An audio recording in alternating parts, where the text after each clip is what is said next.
Ngele ngenza ukuthi kulona ke ikhasi lethu ke i-YouTube channel it's Chef The Soul TV News and also lapha ke ku Facebook at Chef The Soul TV News. Please do follow us. Ngenza ukuthi ke ngibonga kakhulu for i-support yenu.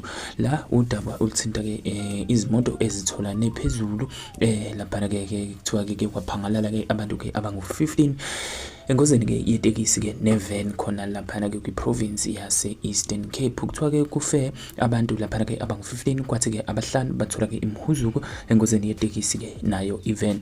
Ingozi ke yenzeke phakathi ke kwamabili ngomgqibelo ke emgwaqeni lapha ke uR63 phakathi ke kwe-Adelaide nemanqoba ke i-Fort B40 lapha ke kuthiwa ke kwatholakala ukuthi ke itekisi ibisuka ke eqonce ilibangise khona ke eKapa ke ngesikhathi ke ishayisana ke nalo ivan.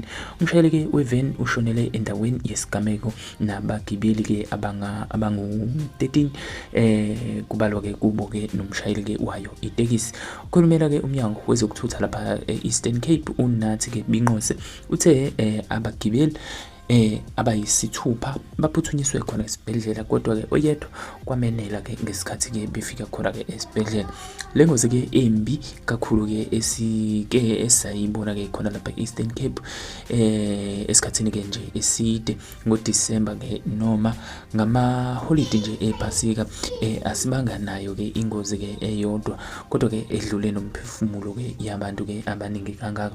Anyways bafethu, do comment on the section down below. Don't forget to like this video and also subscribe on the YouTube channel. Danko.